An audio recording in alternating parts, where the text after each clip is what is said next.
Joining us now to give us a better idea of the outbreak here in the U.S. is Adam Francis, the CEO from Host Healthcare, a company that uses statistics to provide nurses to the hospitals in Southern California that are most in need. So, Adam, when we look at what is going right now in Southern California, that's mainly where your group focuses on, what is the status like at the hospitals right now? Because that'll be a big determinant of really how the state operates moving forward. So how are the hospitals dealing with the coronavirus outbreak for the time being? Well, first of all, thanks for having me, Alex. It's good to be on the show. As far as Southern California is concerned, we have not seen the surge in cases that some other parts of the country have seen. So our hospitals in Southern California have not been overwhelmed to the same extent that they have been in some of the more harder hit areas of the country.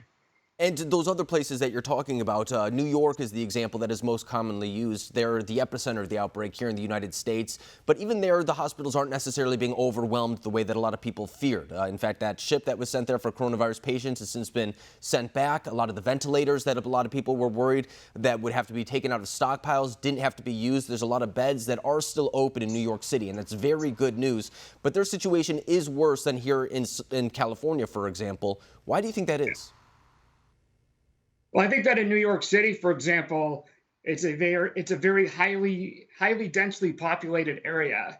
And in California, in Southern California in particular, we're a lot more spread out here. So I think that that's a huge factor. In addition, California put in place stay-at-home orders fairly early on, and I believe that New York followed suit a few days or perhaps a week later, and every day made a difference. So the fact that California acted quickly with those stay-at-home Orders, the yeah. stay-at-home orders at first was, I think, a big factor in being able to, as they say, flatten the curve here in California in particular. I think you're right, and I think there's other components to that too that really mitigated the effects here in California. For example, I think the car culture plays a role. In New York, for example, you can't get around the city without hopping on a train or a bus or something like that, where naturally you're going to be with a lot of other people in a closed quarters. And that's something too that some people in Florida have said as well. Florida, of course, was expected to get a worse outbreak than it is because of what you said, because of the idea that it closed down later than some other states. But we see in Florida right now that it's not getting that big surge to hospitals, and a lot of people saying that could be a factor as well. The fact that a lot of people in Florida drive around compared to having to take trains, buses, anything of that sort. But acknowledging what we've seen so far in New York, but especially California as well, what are some of the lessons that we can learn from what we're seeing right now? Because whatever we're seeing for the time being will play a factor in opening up the country at some point. Absolutely, Alex. I think in the future, it's certainly possible that there's another pandemic that could happen within our lifetimes. So I think it's important that we learn from this particular pandemic and that we're better prepared going forward. In particular, it's critical that hospitals have enough gear, enough protective gear for their healthcare professionals. That was an issue early on. It still is to a certain extent.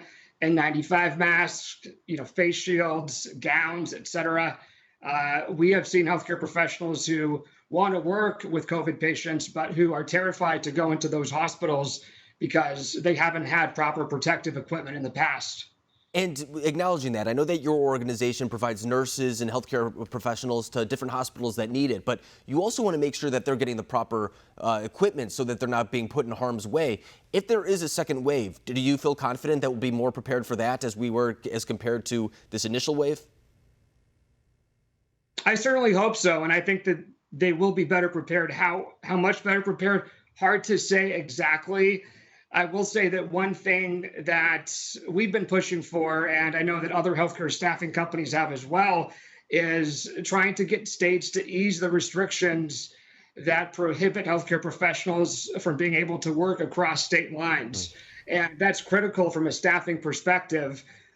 For example, a nurse who's licensed in California should be able to work in the state of New York in the event of a pandemic.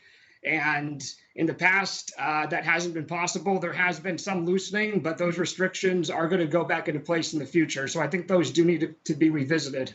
I think that makes a lot of sense because it's not necessarily like the medical perspective changes in California compared to New York, the same way that maybe a lawyer may have to practice different state laws in New York and California. Usually when it comes to medicine, that's something that's pretty universal for the most part. But Adam, I can't thank you enough for what you're doing, first of all, providing the resources to some of the hospitals that are in most need, but also for coming on tonight and explaining where we are as a country. Thanks for coming on.